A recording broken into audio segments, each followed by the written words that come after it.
வணக்கம் நண்பர்களே. இன்றைக்கி நம்ம கலந்துரையாட போகிறது 10,000 வருடங்களுக்கு முன் அழிந்து போன ஒரு உயிரினம் தற்போது இந்த தொழில்நுட்ப உலகத்தில் புதிதாக கொண்டு வரப்பட்டிருக்கு. இது தொடர்பான விடயங்களை தான் இன்றைக்கி நம்ம இந்த காணொலியில் கலந்துரையாட போகிறோம். அதாவது டயவூட்ஸ் அப்படின்னு சொல்லப்படுற ஒரு உயிரினம் 10,000 வருடங்களுக்கு முன் இந்த உலகத்திலிருந்து முற்றிலும் அழிஞ்ச ஒரு உயிரினம். இது அதாவது ஒரு டைனோசர் அப்படின்னு எடுத்து வச்சுக்கலாம். ஒரு உதாரணம், டைனோசர் மாதிரி வேறு ஒரு உயிரினம். இது 10,000 வருடங்களுக்கு முன் உலகத்திலிருந்து முற்றாக அழிஞ்சு போயிடுச்சு. இப்போ இது அழிஞ்சதுக்கான ரீசன் பார்த்தோம்னா, இப்போ மனிதண்ட செயற்பாடுகள்னு முழுமையாக சொல்லிட முடியாது. ஏன்னா அந்த காலங்களில் மனிதன் வாழ்ந்தாங்களா, 10,000 வருடத்துக்கு முன் மனிதன் வாழ்ந்தாங்களா அப்படின்றது ஒரு உறுதிப்படுத்த முடியாத ஒரு விடயமாகவே காணப்படுது. அதாவது இந்த 10,000 வருடத்துக்கு முன் ஏற்பட்ட காலநிலை மாற்றம் இதனால் தாக்கு பிடிக்க முடியாமல் இந்த உயிரினம் அழிஞ்சதுன்னு சொல்லப்படுது. இந்த உயிரினத்தின் டிஎன்ஏ அதை கொண்டு தற்போது அமெரிக்காவில் காணப்படுற பயோசயின்ஸ் நிறுவனம் ஒன்று இந்த உயிரினத்தை புதிதாக உருவாக்கியிருக்கு. அதாவது இன்னொரு உயிரினத்தின் வயிற்றில் பிறக்க வச்சிருக்கு. அதே உயிரினத்தை 10,000 வருடங்களுக்கு முன் அந்த உயிரினம் எப்படி இருந்துச்சோ அதே மாதிரி தற்போது இந்த உயிரினத்தை பிறக்க வச்சுருக்காங்க. இந்த உயிரினத்தின் தோற்றம்னு பார்த்தோம்னா ஒரு பாறை ஒரு வடிவத்தை கொண்டது. ஒரு 6 அடி நீளமான ஒரு உயிரினம். இதண்ட வடிவம் ஒரு கரடின்ற ஷேப், அதாவது ஒரு கரடின்ற ஒரு இனத்தை சார்ந்ததாக காணப்படுது.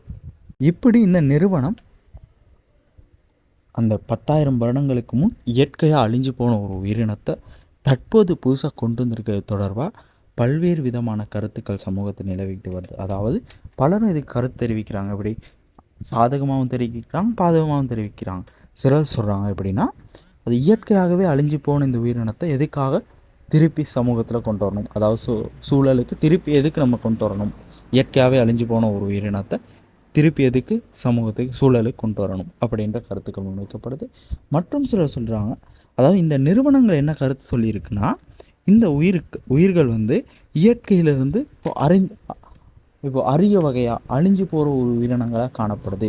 இப்போ தற்போது கூட இந்த இயற்கை சீற்றங்கள் காரணமாக, இயற்கையில் ஏற்படும் மாற்றங்கள் காரணமாக சில உயிரினங்கள் முற்றிலும் அழிஞ்சு போகுது. எதிர்வரும் சந்ததியினருக்கு பார்க்கக்கூட முடியாமல், இப்போ அடுத்த தலைமுறைக்கு பார்க்கக்கூட முடியாமல் அழிஞ்சு போகிற உயிரினங்களும் காணப்படுது.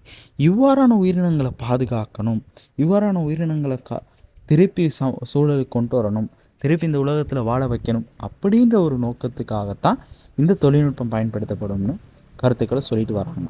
அடுத்து இது எப்படி உருவாக்கப்பட்டுச்சுன்னு பார்த்தா, இந்த பயோசயின்ஸ் அப்படின்ற ஒரு நிறுவனம் அதாவது 10,000 ஆண்டுகளுக்கு முன் வாழ்ந்த இந்த ஒரு உயிரினத்தின் தடயங்களை வச்சு அதன் டிஎன்ஏயை கொண்டு ஒரு வாடகை தாய் முறையில் ஏனைய வேற ஒரு விலங்குண்ட வயிற்றில் இந்த உயிரினத்தை பிறக்க வச்சுருக்காங்க. இந்த தொழில்நுட்பத்தை பயன்படுத்தி தான் இந்த உயிரினம் திருப்பி உலகத்துக்கு கொண்டு வரப்பட்டிருக்கு. இது அமெரிக்காவில் காணப்படுற 2,000 ஏக்கர் பரப்புள்ள ஒரு நிலப்பரப்பில் பாதுகாக்கப்பட்டு வருது. இது எந்த இடம்னு இன்னும் உலகத்துக்கு அறிவிக்கப்படாமல் காணப்படுது. நன்றி நண்பர்களே. இது போன்ற விடயங்களை உடனுக்குடன் அறிந்து கொள்ள எமது சேனலை தொடரவும். நன்றி, வணக்கம்.